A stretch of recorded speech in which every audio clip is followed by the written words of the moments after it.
Picture this, you're pre-pooing, you're pre-detangling, you're deep conditioning, keeping up with your trims, even doing a protein and moisture balance.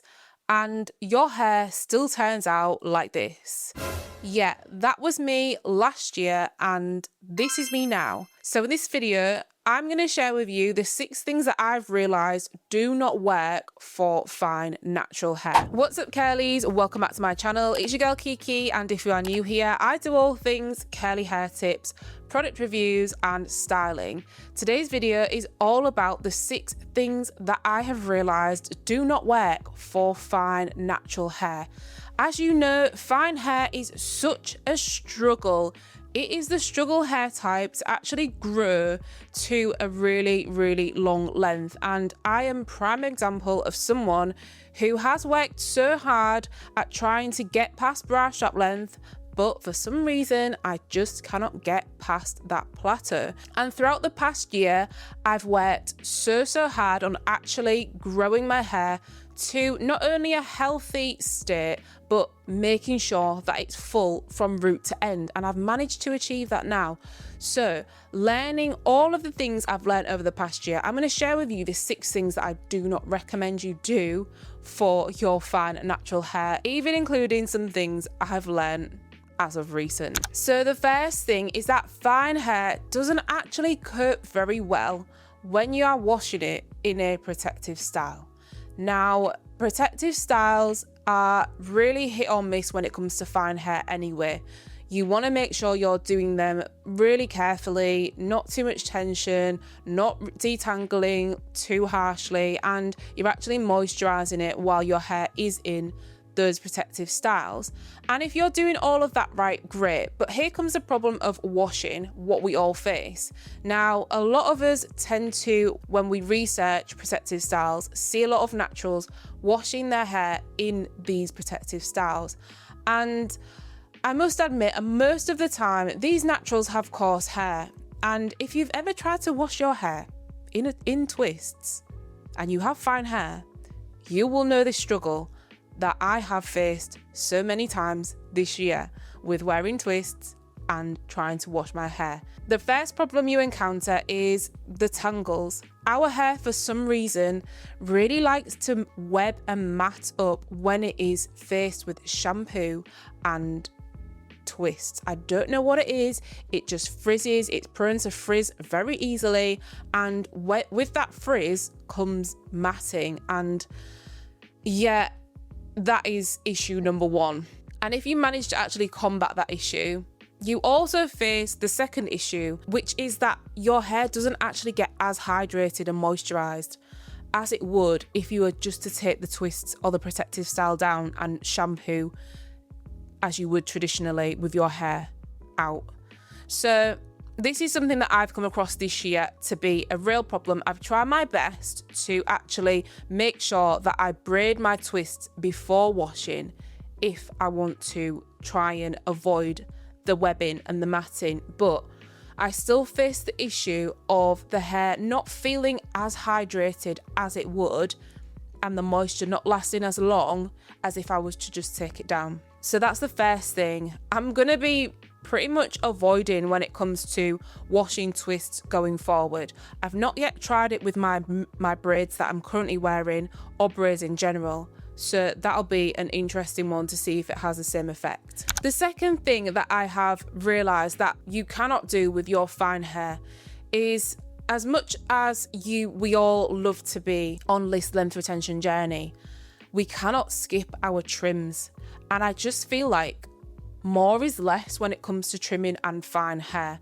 If you're somebody who has found that routine that the ends are preserved so well that you don't need to trim every 3 to 4 months, hats off to you, because I still haven't found that routine for me. And all I know is, for us, our fine hair just gets tore up so much quicker than our coarse haired counterparts.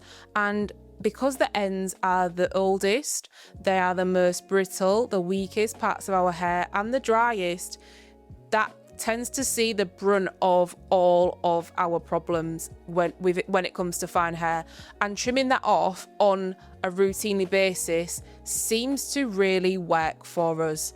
And there's a lot of fine haired naturals that have commented this on my videos before about trimming fine hair a little bit more frequently, but just a little bit less more often, and it seems to work for them. And that's something that I have had to get my head around this year. I did want to stretch my trims out. That was one of my goals for this year, in the aim of retaining length, but I've just realized through monitoring my hair, I just can't stretch those trims past the 3-month mark at this point, and it's not something that I'm going to be looking to do until I see that my ends are like super smooth, they've got no splits in, and they're like fully moisturized. The third thing that we should not be doing as fine hair naturals is overdoing the Ayurvedic hair products and the DIYs. Now, this year I've been in my bag of Ayurveda. I've been trying the henna, I've been trying the fenugreek teas, the hibiscus teas, and all of that good stuff. However, I must say I got a little bit carried away with the henna. Not even to the point where I was doing it like too frequently. I did it with a 6 to 8 week gap in between, and that still managed to cut the ends of my hair. What I will say is that if you are someone who wants to get into Ayurveda, just be very mindful of the frequency that you are doing some of these treatments. Obviously, it works fantastically for some people, but being that we do have fine hair and it is more fragile and it does break easier, just be careful when it comes to doing things like henna, because it actually can have a bit of a drying and brittle effect on your fine hair, as I've learned from experience. So going forward with this one, I still will be doing the henna, but I'm going to be doing it with a big gap in between. I'm probably going to do it twice a year at most, and I will do it definitely following up with a deep conditioner after, and not leaving it on my hair for too long so that it doesn't dry out too much, because that was my mistake last time. The fourth mistake that I won't be making again when it comes to my fine hair is I won't be going too long in between shampooing my hair. Now, being that I am on more of a protective style journey at the minute, that does come with washing a little less naturally, because who's taking these braids out every week to do a full shampoo? Not me. Aside from the style that I have in now, going forward, I'm going to be focusing more so on washing my hair every single week with shampoo. And I'll tell you why. The reason for this is, it is because fine hair gets weighed down very easily, being that it is fine. And although some of us who have high density hair can take that heaviness on our hair, it's just not great for moisture.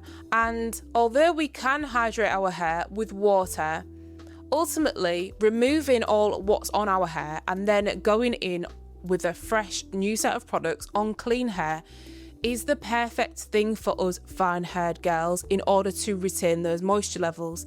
And I talk about this so much, and I reflect back on a time where I was washing my hair twice a week and my hair was holding that moisture and it wasn't drying out my ends, and it was really thriving during this time. And unbeknownst to me, I didn't know this and I didn't recognize this at the time, that it was the fact that I was clarifying my hair, and then I was going in midweek doing a co-wash and then just redoing that sort of whole wash day process again midweek, and my moisture levels were on 10.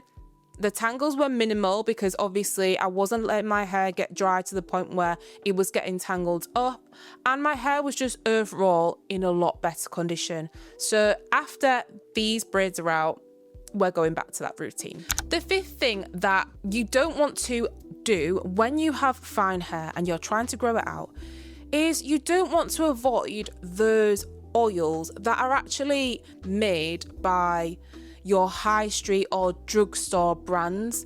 Now, this is something that I had in my head a long time. I always thought natural was better. Going for the raw virgin, oils and products is better than using things that are chemically formulated. And for many of us, especially for fine hair, we can't take those heavy oils a lot of the time. And speaking back to a time where I was using the Moroccan oil treatment, that hair oil on my hair on a regular basis, my hair loved it. And it does contain silicone, and I won't even say that the Moroccan oil is, mostly argan oil. It definitely isn't. It's definitely mostly silicone with argan oil added to it. But our hair loves lighter serums and oils. I feel like it just doesn't do well with those heavy raw oils on our hair. And if you are going to use those oils, then it's probably best using them pre-wash day so you can actually shampoo them out. But actually letting them sit in the hair just doesn't do well for our fine hair. And I've come to that realization speaking for me. So that is something that I have gone back to using those old school staples of mine that actually worked back in the day. The sixth and final thing that doesn't work for fine hair that I'm going to keep preaching about, this is one I've mentioned before, but it's one I'm going to continue to mention, because if anything from this video, please take this one tip away, and that is not to leave your fine hair damp or wet for a prolonged period of time.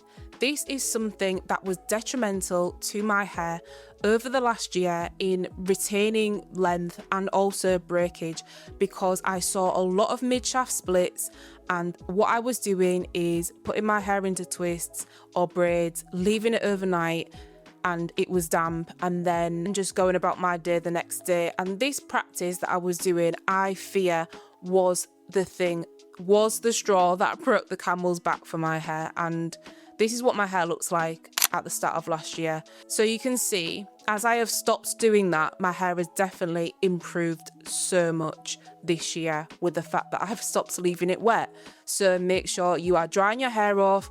Don't be afraid to use heat on your hair to dry it off.